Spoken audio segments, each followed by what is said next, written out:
is Carolin Juen de Quintero, and I'm Austrian. I'm Austrian with a Spanish name because I'm married to a Colombian. Okay, that's right. I'm married to a Colombian. We have 3 sons together between 12 and 8 years old. On a 3 enfants ensemble entre 12 et 8 ans. And right now I work as an independent therapist in a private practice. Et maintenant je travaille comme thérapeute indépendante. Dans mon cabinet. Okay. I'm very happy to be here at this conference because the marriage of spirituality and psychology, I think, is really important. Je suis très heureuse d'être à cette conférence parce que l'alliance, le mariage entre la spiritualité et la psychologie est très importante. Oui. In German, I won't be talking German to you, but in German we have a very nice word, and I like it. I put it here. It says Seelsorge, and it means Seele is the soul, and Sorge means the care or le soin. So it means caring for the soul. And I think both in psychology and in spirituality we're meant to care for the soul. Do you agree with me? Yes. Donc en psychologie et la spiritualité, on est fait pour prendre soin de l'âme. Right. So, so again, if you ever have questions or you want to put any suggestion right in between, just throw it and I'll be happy to hear it. Si vous avez des questions, une Cool to let the suggestion. soul to take care of us also, no? Comment? Cool to let the soul to take care of us also. J'ai pas compris. Está bastante bueno también que dejar que la anima tome cuenta de nosotros y no solamente nosotros tomando cuenta de la anima. Claro. Vicente was suggesting that also the soul can take care of us and not only we're taking care of the soul. Well, in my worldview, the soul is our essence. So it's really a circle, you know. When we take well care of our essence is also taking care of us. But thanks for the suggestion. Vicente suggère que l'âme peut aussi prendre soin de nous.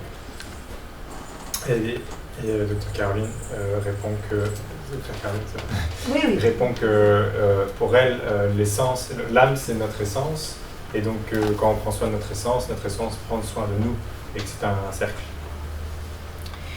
But you know what?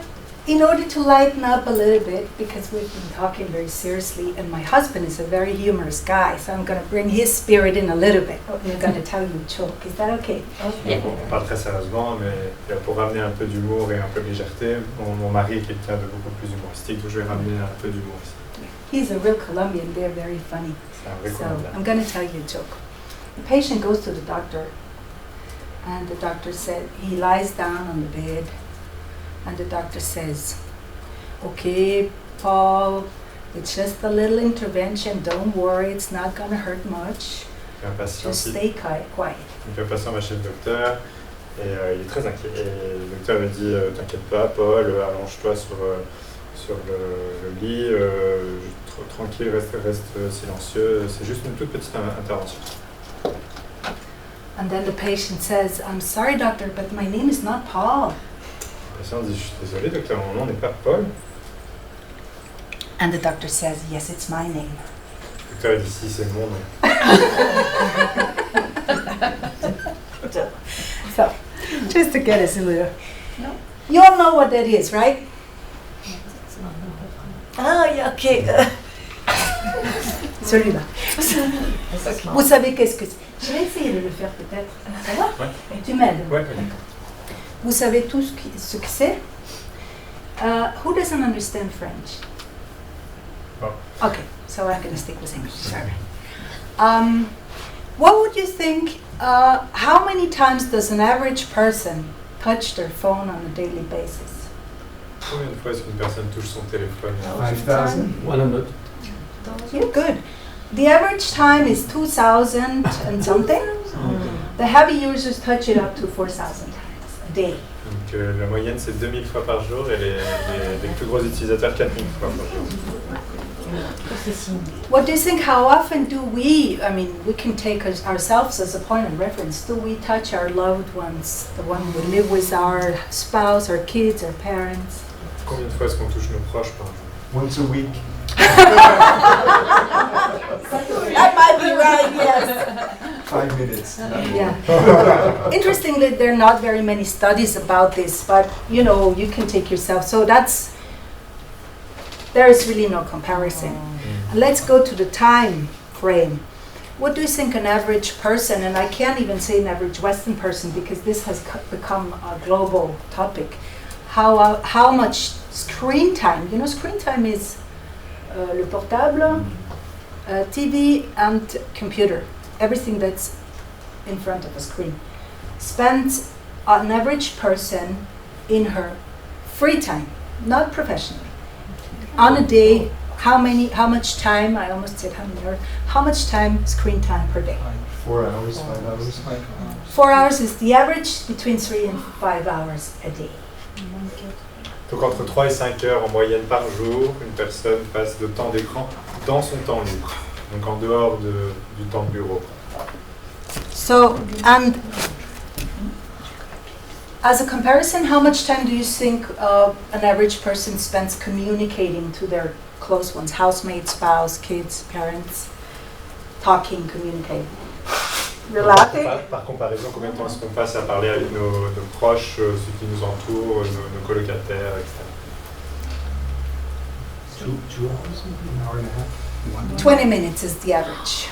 So again, we really spend a lot of time with this, much more than actually interacting with other humans, even if they are our loved ones. So I wonder, together with you, what does that do to us when we spend so much more time and energy interacting with technology than with other human beings? Qu'est-ce que ça nous fait de passer autant de temps d'interagir avec la technologie plutôt qu'avec d'autres êtres humains? And in order to answer that question, I'll tell you a little anecdote of my own life. Et pour répondre à cette question, je vais vous raconter une petite anecdote de ma propre vie. About 2 months ago, when I was putting to bed my youngest son, Adrian, who's 8 years old, Quand je mettais au lit mon plus petit, qui s'appelle Adrien, qui a 8 ans, he lied down in bed and made a face of giving me a life confession. il s'est allongé dans son lit, il m'a jeté une expression comme s'il allait me faire une confession très très grave. And he said to me, he looked at me with his big eyes and he said, Mom, I actually didn't want to tell you, but now I'm going to tell you. Il m'a regardé avec ses très gros yeux, ses très grands yeux. Il m'a dit, maman, je voulais pas te dire, mais maintenant je vais te dire. He said, you know, Mom, I was playing these video games this afternoon. Maman, je jouais aux jeux vidéo cet après-midi. And you know, I was the superhero controlling the world. J'étais un super-héros qui contrôlait le monde. And afterwards, when I went outside on the patio playing with my brothers and the other kids, Et quand je suis sorti sur la terrasse et joué avec mes frères et les autres enfants, all of a sudden, I was the one who felt controlled by supernatural forces. tout d'un coup, je me suis retrouvé à être celui qui était contrôlé par des forces surnaturelles. So I certainly thanked him for being so honest. I mean, he knows I don't like it very much when he does computer games, but as you might imagine, we can't deprive our kids from doing that. I just try to limit him. J'ai remercié d'être aussi honnête, mais on ne peut pas limiter nos enfants, donc j'ai juste remercié qui me raconte cette histoire. And I told him that I'm gonna talk about him in this presentation because it fits right in. Je lui ai dit que je vais parler de toi dans cette présentation parce que c'est parfait comme exemple.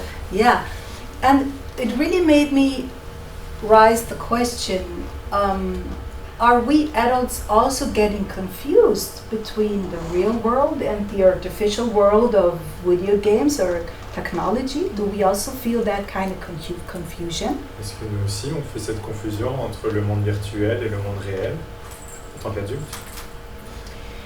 And the conclusion I got to is yes, we also do suffer from a confusion, but a different type of confusion. Et la conclusion à laquelle je suis arrivé, c'est oui, on souffre aussi d'une confusion, mais un autre type de confusion. Because I don't know, who of you has a smartphone? Qui a un smartphone? Almost everybody. Who does?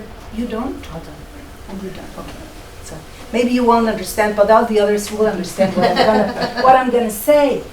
I'll say that we are getting, just by the mere fact of using this phone for so many things. I mean, we use it for communication, we use it for listening to music, we do our financial stuff over the phone, we put all our photos, pictures on the phone.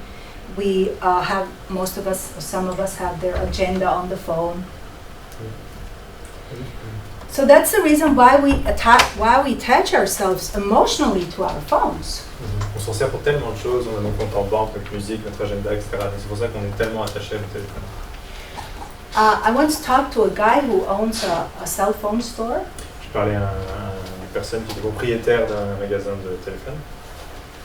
And I asked him, what happens when people lose their phone or their phone gets broken? Et je lui ai demandé qu'est-ce qui se passe quand les gens ils perdent leur téléphone ou ils le cassent. And he told me he was thinking of doing a training in crisis intervention because people were really getting into crisis when their phone breaks. Et il a dit, il se demandait s'il ne ferait pas une formation pour ses employés à l'intervention de crise parce que les gens étaient tellement paniqués quand ils perdaient leur téléphone. En crise. So, we're attaching ourselves to something technological. And the question is, what does that do to us? And before I come to that question, I'd like to see what psychology says, what we need in a relationship in order for it to be fulfilling and in order for it to be nourishing. Donc je me pose la question de comment faire avec cet attachement au téléphone. Et avant ça, je voulais regarder ce que la psychologie dit de quelles sont les caractéristiques d'une relation pour qu'elle soit nourrissante et épanouissante. Psychology says for a relationship, in order to be fulfilling and nourishing, what we need is an experience of resonance. Donc, la psychologie dit que pour qu'une relation soit nourrissante et épanouissante, il nous faut un sentiment de résonance dans la relation.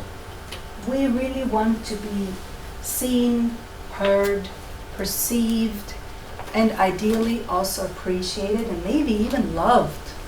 Donc il nous faut être vu, entendu, perçu et également idéalement aussi aimé.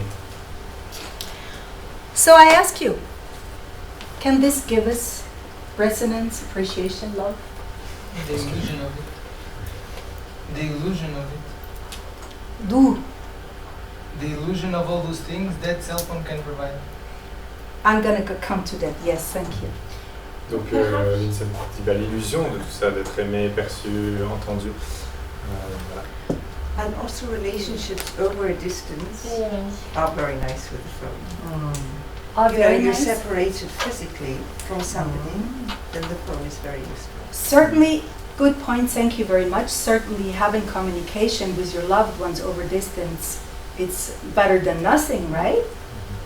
And many of you can counter me and say, well, if I don't have communication with the phone, but with my loved ones over the phone, it's okay. Donc Madame dit que ça permet quand même le contact avec les personnes de qui on est séparés géographiquement. Et qu'effectivement, si c'est la seule façon, ça peut être positif. Yes, it's okay, and yet communicating, let's say over WhatsApp where you just have the words, you lack 85% of all the interactional cues. What are those interactional cues? I wrote it down, I'll spell it out so you don't need to read it. Ok, donc oui, c'est chouette d'être en lien comme ça avec ses proches qui sont loin, mais on rate 85% des signaux non verbaux. What are those? First of all, it's the look, it's the gaze. How are you looking at each other? What does the expression of the eyes say? Donc le regard, gaze, le regard, la façon de regarder à l'autre, de se regarder. We can look in a harsh way or we can look in a soft, loving way. The tone of voice, intonation, the rate of speaking, and the choice of words. Donc l'intonation, la tonalité de la voix, la fréquence, la rapidité et puis le choix des mots. Then the whole body language, facial expression, gestures, body gesture, how I'm sitting or how I'm standing in front of my communication partner. Vous avez compris, hein, tout le langage du corps, voilà, la posture. And then, not to underestimate also the physical proximity. I mean, when we are very close, there might be even hugs or caresses or des câlins. But even if, as a therapist, we're talking with our clients, when there is an energetic connection, then there is something that we call countertransference. How does this person really make me feel with her whole demeanor? Donc il y a toute la proximité physique, la connexion énergétique, et puis dans les relations thérapeutiques, il y a le contre-transfert. Comment est-ce que mon client me fait sentir, et que c'est à partir de ça que je peux me connecter avec mon client avec l'empathie. And that's really the base for empathy, and that's really the base for feeling well received in a relationship. That's why usually also therapeutic encounter is face to face. Nowadays, there are also therapeutic encounters over the screen, which is better than nothing for sure, but it's not the same. Aujourd'hui, on a aussi des connexions à travers un écran, mais c'est pas tout à fait la même chose. On a certains de ces signaux non verbaux, mais c'est pas encore tout à fait la même chose. So why can't this not provide us what we need as humans in a relationship? What's the core of it? What do you think? Energy transmission? Yes, there is no energy transmission, and why can't this transmit to me empathy? Cannot create sensations. And why not? Nobody. It's a nobody. There is no physical body. There's no physical body. This is inanimated, right? Inanimate. And we are animated. What does that mean? No soul. Yeah? Huh? What does animated or inanimated really mean? Anima is the Latin word for soul. So, that's the core difference. We are soulful beings. Technology doesn't have a soul. So despite the fact that there are a couple of myths already out, you maybe know the movie Baymax. It's this little, my kids love it, it's this little robot, a white robot. It's really fluffy and it's very nice and sweet and loving, but it's a robot. So a robot will never have a soul. Donc la différence, c'est pourquoi ce ne sera jamais satisfaisant, épanouissant comme relation, c'est qu'il n'y a pas d'âme. Et elle relie ça au fait que ce n'est pas un objet animé. So if my statement is true that we don't get from the communication with and through technology what we really need in order to feel well, in order to feel nourished,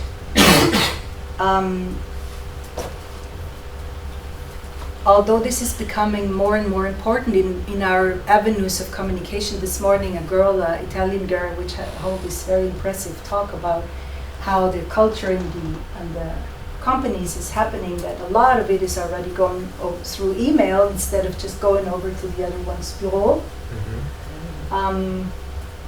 So if a lot of the communication happens through technology, what again does that do to us? Donc par rapport à ce matin, quand Sarah Gambelli parlait du fait que beaucoup de communication dans les entreprises passe maintenant par les écrans au lieu d'aller directement voir la personne en personne, qu'est-ce que ça nous fait de passer par la technologie pour communiquer plutôt que communiquer en personne? Qu'est-ce que ça nous fait? And before I come to the point what that do to us, I would like to stay here for a very important statement to my mind. That's one reason why this is so highly addictive, because it doesn't really give us what we need. It's somehow compensatory. That's why we need it more and more and more. That's what makes it so addictive.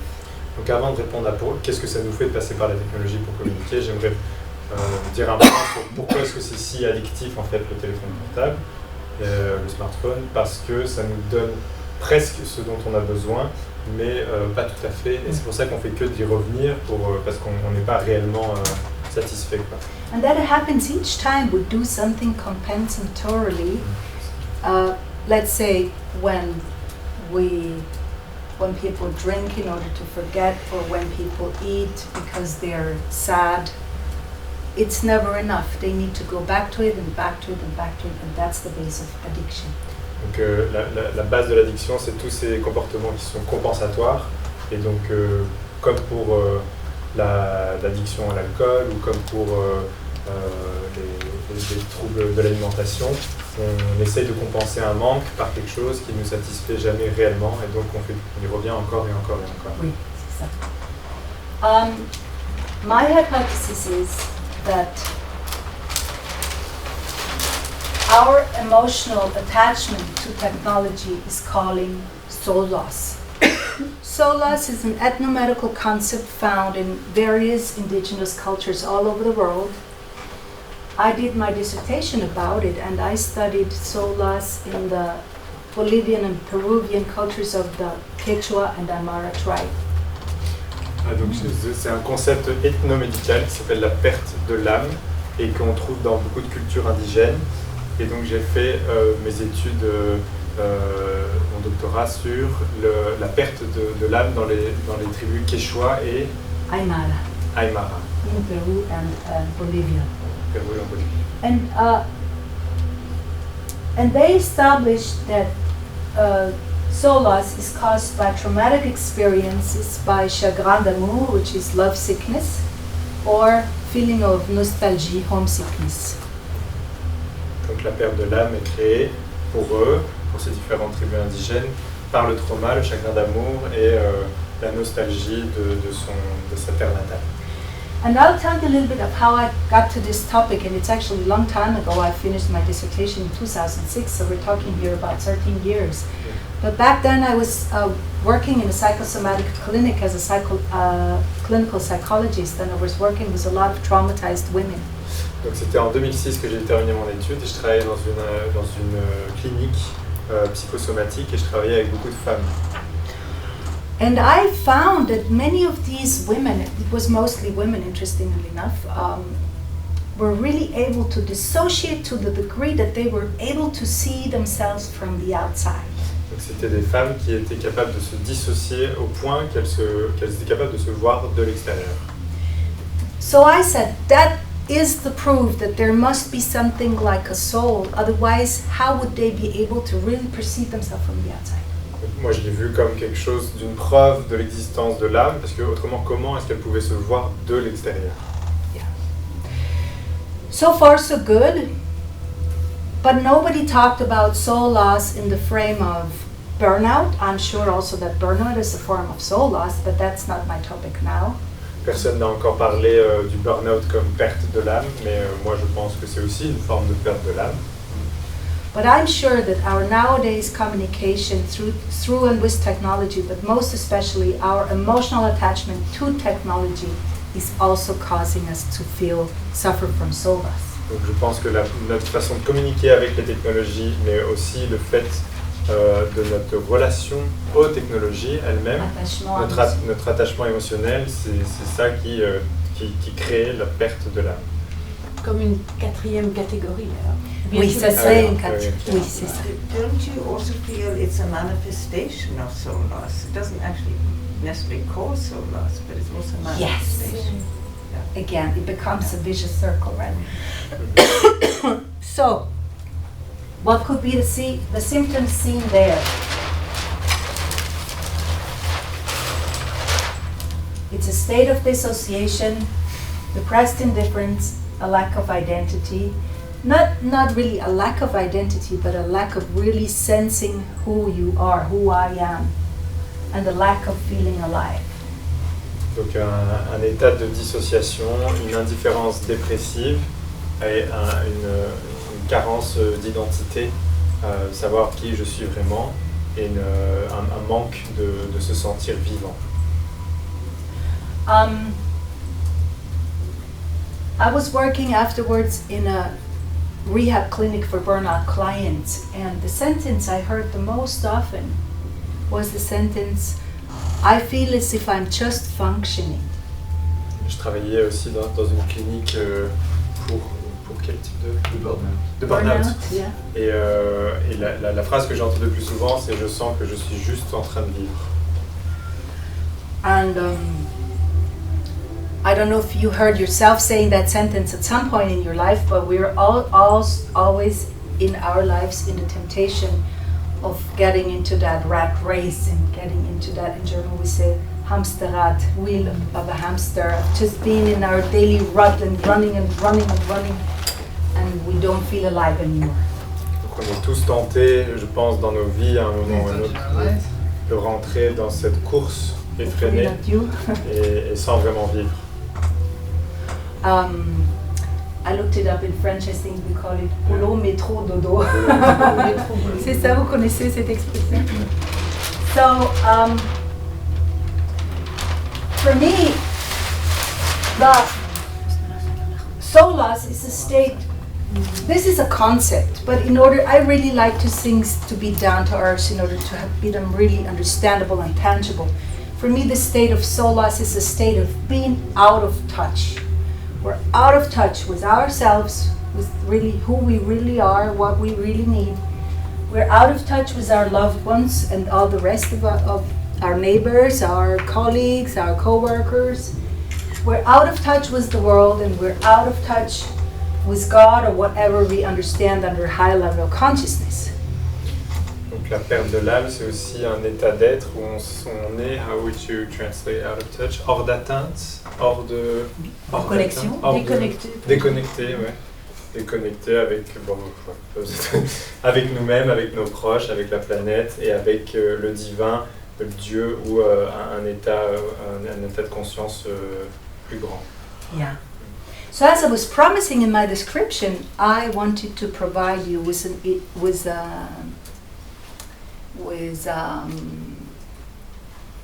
a term of what is collective soul loss, because this is not an individual problem. This concerns, I would say, most of us. Maybe not all of us, but most of us. Et donc, je me suis posé la question de comment trouver un terme qui nous parle, qui parle d'une définition, qui parle de ce phénomène de manière collective, parce que ce n'est pas quelque chose qui nous touche individuellement, mais collectivement dans notre société. So what does collective soul loss create? Which kind of world does it create? Quel type de monde est-ce que ça crée, la perte de l'âme? I termed it this way. Collective soul loss creates a world where there is a general lack of emotional resonance, a social coldness, and a tangible sense of aggressiveness.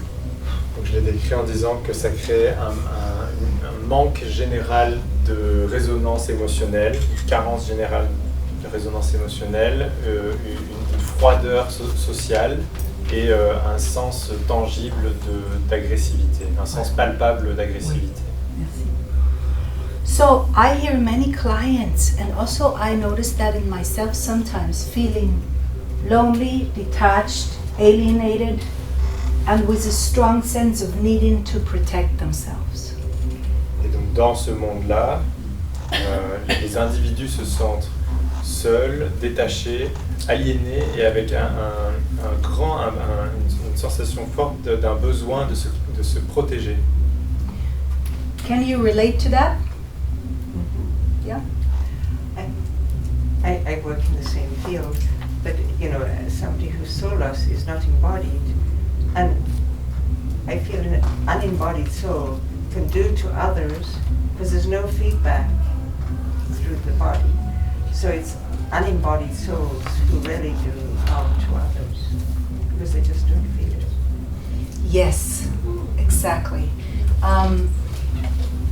My colleague was just saying, you maybe didn't hear it. Did you hear it? Yeah? That an unembodied soul can do harm because this person is really also out of touch with a sense of when I'm going to do harm. Or the harm already can be that this unembodied, this person where the soul parts, never the whole soul goes away, otherwise the person would die. But this person where a part of the soul is lacking is just not able to provide empathy and love and understanding to the others. So what happens to their kids? Si j'ai bien compris, il y a aussi les personnes qui n'ont pas, qui n'incarnent pas, qui n'ont pas une âme tout à fait incarnée, sont aussi, font aussi du mal autour d'eux, puisqu'ils n'ont pas suffisamment d'incarnation pour avoir suffisamment d'empathie pour sentir qu'ils font du mal aux autres. Et qu'est-ce que ça fait pour leurs enfants d'avoir des parents comme ça qui ont un manque d'incarnation de leur âme. And when we're out of touch, it also leads to the fact that we're out of our minds. We lose our sense of what the world needs, what the other person needs.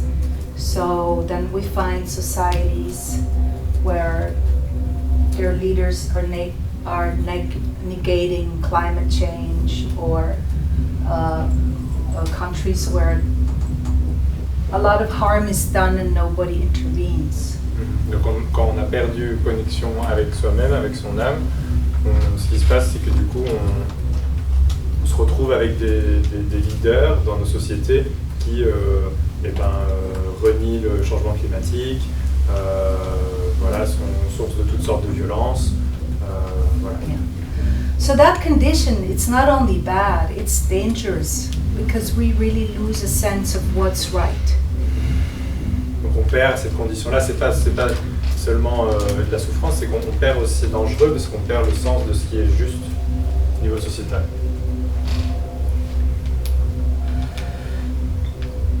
So, is there any suggestion or question up to this point before I come to what I suggest as a solution? I was following you up till the diagnosis, but I'm not too sure about the longing. Because in my experience, these people who have lost what we call their soul, they're not even able to express what they long for. So I don't see them longing for a society that would be warm-hearted, appreciative. I see them just disconnected, including from their emotions, and so they're just completely cut off. Donc je disais, dans mon expérience, je vous suivais jusqu'au diagnostic, mais par contre, des gens que je peux croiser moi dans ma pratique, qui sont en burn-out par exemple, qui sont coupés de leur âme, je ne les vois pas rechercher une société plus appréciative et plus chaleureuse, parce qu'en fait, ils sont tellement coupés de leurs émotions qu'ils ressentent rien. Oui. Merci beaucoup, Michel. C'est bon. Oui. Merci beaucoup. I also would like to say that all of those things, every now and then, they are a wonderful dose to evolve in many things. Yes, it's always a question of quantity. You're right. Question of dosage. You know, homeopathy is sometimes a poison. It's just very little dosage, so it's a good one. Actually, thanks, Michel, because I didn't pronounce that. That's the last point. Many people, when they feel that way, when they feel lonely and detached and alienated, they long for a society which is warm-hearted, appreciative, and which offers a sense of belonging. I'm right with you. I think it depends on the degree of ego structure a person has. You know, if a person can still stick to their desires, or if a person totally dissociates also from their needs or desires, it's really a degree of psychological impairment. Let me tell you an example to make it more clear. Before I was coming to this conference, I was seeing long-term friends from France, a friend from Toulouse and a friend from Paris, and I met them in Paris this last weekend. Avant de venir à cette conférence, j'ai vu des amis de longue date que j'ai croisés à Paris et que j'ai croisés à Toulouse. One of these friends, you don't know her and she's not at this conference, so I can talk about her, is Virginie, my age, so she's almost 50 years old. Une de ses amies, Virginie, je peux parler librement parce qu'elle n'est pas à cette conférence. Elle a mon âge, environ la cinquantaine. Elle est française. Elle est française de Toulouse. And she was talking very honestly, you know, and she said to me, you know, she's a single mom, she has a 10-year-old boy, and she has a boyfriend, and she works at the university, so she's quite successful. It's not that she's like very impaired. Elle me parlait assez honnêtement, elle a un enfant de 10 ans, c'est une mère célibataire, elle a un petit copain, elle travaille à l'université, donc elle va bien dans sa vie, elle a du succès entre guillemets. And she said to me, you know, it's really good to meet you guys because we can talk about many things, because sometimes when I come home in the evenings, she doesn't live with her boyfriend, so when I come home in the evening, there's nobody asking me, how was your day, how are you doing? Ça fait du bien de vous voir parce que je peux parler de comment je vais, je peux parler de ma vie Et quand je rentre à la maison, elle n'habite pas avec son ami. Et donc il y a personne à qui je peux parler de comment ça va, comment était ma journée, etc. And she said, I feel that nobody really cares about me and that this world is cold and I would just like to feel more love. I would like to find this community where there is a lot of love. Je sens que ce monde est froid et ça me manque, j'aimerais trouver cette communauté où je me sens connecté, où je sens qu'il y a beaucoup d'amour. And me, on the other hand, I saw her, and she explained that even. I didn't pronounce it, I didn't want to confront her, but I found her to be quite focused on her own needs. And she said, if I don't care for myself, nobody does. Et moi, je voulais pas la confronter avec ça, mais je la sentais, au contraire de ce qu'elle exprimait, assez focalisée sur ses propres besoins. Et en fait, c'est une façon, ce qu'elle dit, c'est si je prends pas soin de moi, si moi je prends pas soin de moi, qui va le faire? Donc maybe this feeling of loneliness, of not being seen and taken care of and loved, it renders us selfish. Who knows? Peut-être que cette sensation de perte d'âme, on se sent pas aimé, peut-être que ça participe à nous rendre égoïstes. Qui sait? I don't know if you would agree. I don't know what you mean. Actually, I don't know. I mean, if we don't feel loved, it makes us withdraw in ourselves and really look for our own needs, and it's not easy for us to give love then, if we don't feel loved. Yeah. So they become needy, you mean? Needy and self-centered, because she's right when she's saying if nobody takes care of me, if I don't take care of me, nobody will. I mean, I can't oppose that argument. Donc peut-être que le fait de ne pas être aimé, ça nous rend plus auto-centrés, parce que qui nous aimera si on ne s'aime pas soi-même?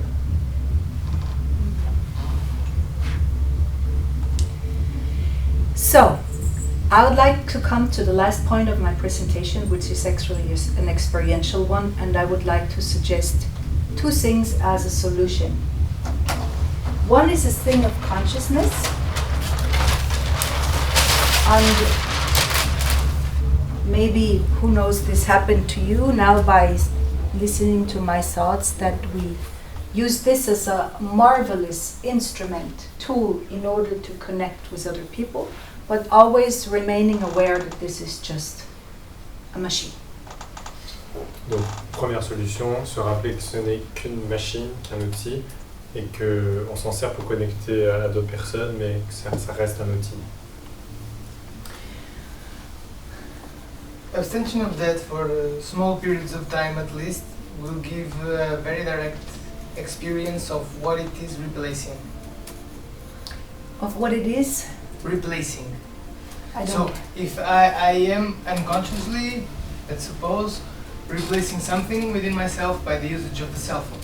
The moment I abstain myself from using the cell phone for a period of time, I will have not an intellectual but a direct experience of what I am replacing with the cell phone.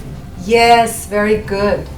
That's what happens anytime when we're in a tendency of creating an addiction, and when we do a withdrawal, all of a sudden we feel either nervous or sad or whatever, you know. Yes, so that would be a good way. Thanks for the suggestion to abstain from it, let's say for one day, and then we see how I'm doing, you know. Je sais pas, Vincente dit que le fait de s'abstenir d'utiliser son téléphone portable, au lieu de conceptualiser sur qu'est-ce que ça vient remplir comme besoin, qu'est-ce que ça vient compenser, ça peut offrir une expérience directe de sentir qu'est-ce qu'on vient compenser en utilisant son téléphone.